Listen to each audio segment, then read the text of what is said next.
para sa tunay na lalaki. Para sa tunay na lalaking hindi natatakot. Para sa tunay na lalaking hindi natatakot tumalon sa bangin. Para sa tunay na lalaking lumalangoy sa salamin. Suwabe at mabango. Huwag nang mag-atubili, bumili na kayo. Ito na ang totoo. Ito na ang totoo. Para sa tunay na lalaking lumilipad at lumulutang. Para sa tunay na lalaking nagsiswimming sa kalawakan.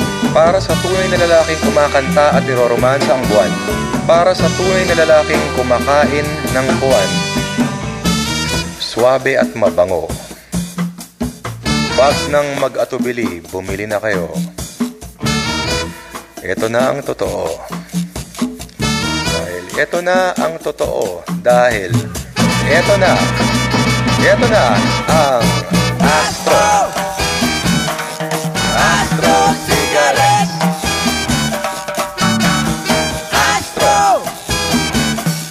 Astro Cigarettes.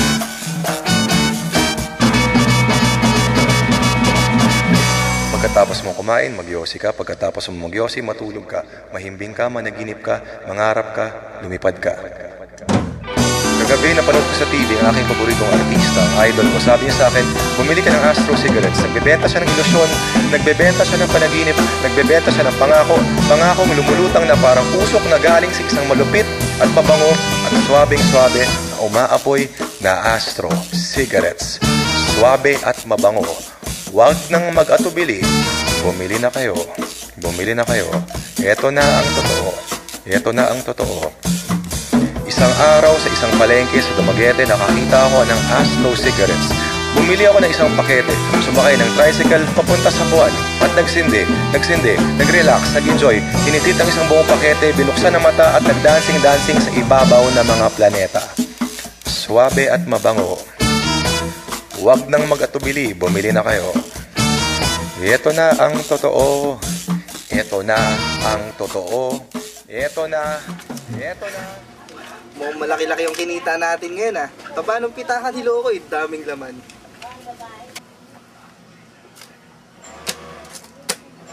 Oh! Badong! Tignan mo, ang pangit tong picture, gago. Mas mukha pang kriminal sa atin, eh. Di sa photogenic. Bobo, anong photogenic? Photogenic yun, gago. Mga siraulo. Baka naman photogenic yung ibig nyo sabihin. Tabi nga. Ba, ang yabang nito, ah. Hindi, natandaan ko lang yun nung grade 5 pa ako yun. Pag-aralan ko yun eh. Malamang, hanggang grade 5 lang naman natapos mo, eh. Hindi ka man lang umabot ng 1, 2, 3, 4, 5, 6. Grade 6, di ka umabot. Oy, Tuper. Ikaw nga eh. Grade 1 lang natapos mo eh. Ay, huwag mo nakapatulan yan. Ito parte mo. Oh, yung parte mo, Mario. Halos 2.5 yung kinita natin dito eh. Tapos meron dito tagbe-20. Pangtuman lang natin to. Badong! Ako nilang bibili ng pantoma natin. Sige na, akin na yung sukli, ha. Loko, pulutan natin to eh. Alam ko namang bibili mo yung rugby. Kaya natutuyat yung utak niya, ha? Kaya Oh, ba't parang Biyernes Santo yung tsura mo? Kulang ba yung binigay namin sa yung patek? Hindi. Sakto nga lang eh. Ayos nga eh. Mas malaki nga itong nakupit natin ngayon kumpara dun sa mga dati nating nakupit.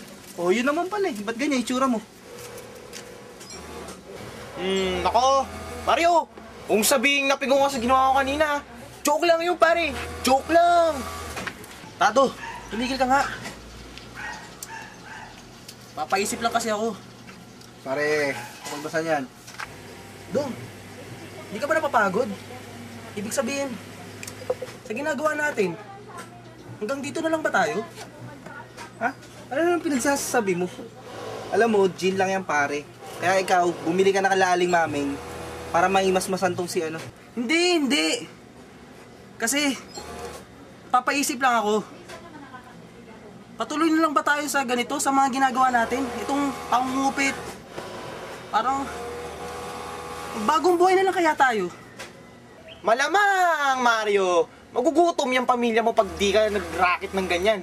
Bakit? Gusto mong magutom pamilya mo? Gusto mo? Ako, ayoko magutom. Ikaw, gusto mo magutom? Gusto mo? Ayoko, gusto mo? Gusto mo magutom? Ayoko. Gusto mo?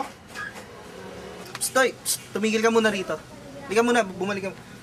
Ano naman ibig sabihin yan? Alam mo pare, mahirap lang tayo. Una, ulila na kami magpinsan. Pangalawa, yung tatay mo at saka yung mga kapatid mo kailangan mo suportahan. Baldado yung tatay mo. Tapos wala pa tayong pinag-aralan. Saan tayo kukuha ng pera, di ba? Kung hindi tayo didiskarte, pupulutin tayo sa kangkungan. Alam ko naman yun, Badong. Yun nga lang, naisip ko lang, pag bagong buhay, yung marangal naman na trabaho. Mario, wala nang kukuha sa ating marangal na trabaho. Wala na rin tayong tatakbuhan. Alam mo, pare, malayo na yung pinagsamahan natin. Tayong tatlo. Kung magtutulong-tulong tayong tatlo, tsaka magkakasama tayo, malalagpasan natin itong kahirapan eh. Oo nga, Mario. Sige, gusto mo ng marangal na trabaho? Doon ka magtrabaho sa tambakan, magbasura ka. Sige, 20 kada araw yon. Tapos, hawak mo pa, mga basura. Yak! Kadiri! Teka nga Mario, sandali lang. Ano ba yung nakakain mo? Ba't ganyan ka mag-isip ngayon? Dong, alam mo naman kasi, Alam mo, sabihin mo na, walang sikre-sikreto dito. Magkakaibigan tayo, di ba?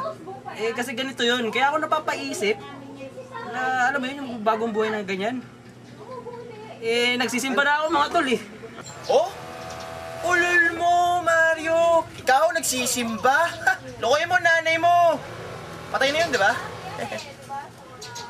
Sasampilukin ko yung mukha mo pag di ka tumigil dyan. Teka, kailan ka ba naging relihiyoso? Alam mo, nagsimula ako dun sa, alam mo yung simbahan? Yung sa looban. Yung tawag nila doon, born again. Church, ata yung tawag nila dun eh. Born again? Ah, alam ko yan! Napadaan na ako dyan. Doon nga sa may looban yan. Yun yung may kumakanta tsaka tumutugtog eh. Ako, maraming pagkain dyan, Mario. Kaya ka siguro nagpunta dyan, oh. Para kumain. Oy Mario, ano naman yung naisip mo nagsisimba ka sa born again church? Ah, sure. Church! Sure. Sure. Church yun! Oh. Oh, basta.